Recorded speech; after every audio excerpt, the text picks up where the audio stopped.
How many cops do it take for a public photographer? Well, we're just trying to see what you're doing, man. Walking around filming everybody with a gun on the hip. That's totally legal. Not on county property, I don't think. This is public property. This is county. Which is public property. This is located in Hendersonville, North Carolina. It's public.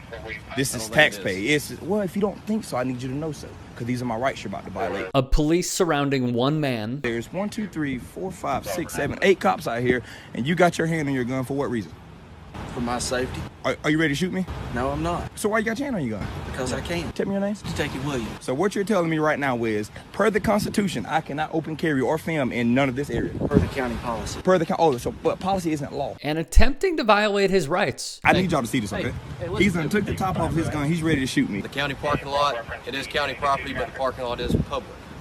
You are right about that. But it is abnormal for people to walk around the parking lot with an open carry pistol. But is it legal? It doesn't matter whether it's legal or illegal. But you're the supervisor, so you should know this more than anyone. Is it legal? It is legal. All right, any of y'all detaining me? Anybody detaining me here? All right.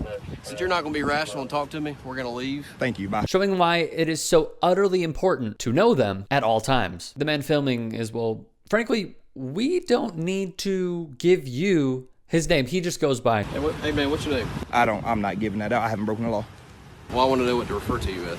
Good citizen, please. Good citizen? Yes, sir. A staunch First and Second Amendment rights activist. And on his YouTube channel, he schools officers on simply knowing a citizen's rights time and time again. Here's how he does it. This is an area that's for the employees of the sheriff's Is office. there a statute to back that up?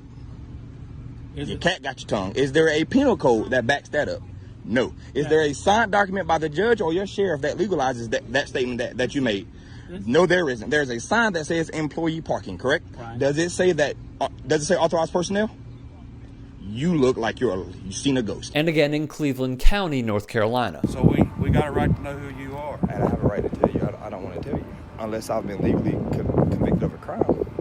But you got some ID on you? Why would you need ID? Because I want to see who you are. That's not how the law works, sir. Did you That's ask not me the who law. I was earlier? But you have to identify yourself because So you're law do you. enforcement. No, I don't. Not if I Yes, haven't you broken the do. law, sir. What's the stop and identify statute here?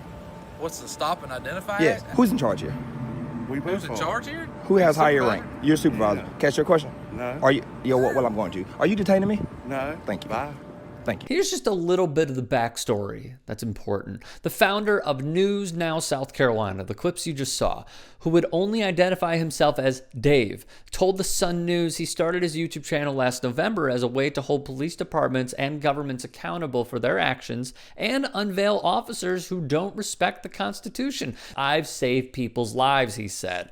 He goes on, I'm trying to bridge the gap between law enforcement and the people of America to understand that law enforcement works for us. They do us a service. I try to educate law enforcement that it's not always about law enforcement. Sometimes you have to channel your public relations side and learn how to interact with the police. Now, that's where I turn my attention and yours to recall this. When Colin Kaepernick lost his job for protesting systemic racism and police brutality, one of the initiatives he launched was this, the Know Your Rights Camp, fully funded by Kaepernick himself.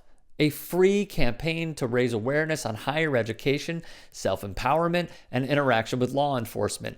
At these camps, kids sit in on 5 workshops, including history on policing, knowing your rights, health and healthy eating, financial literacy, and the importance of higher education. He would speak with the undefeated and go on the record as saying, we want to help bridge that gap, give these kids resources to try to help them advance in life and give them some of the same opportunities that other people have and have the luxury of having, giving them that knowledge of, okay, how can I help myself get home at night? And not only that, what are my rights in this situation so my rights don't get violated while I'm doing this? And really giving them that opportunity to say, no, you're not just going to treat me as somebody that doesn't have rights.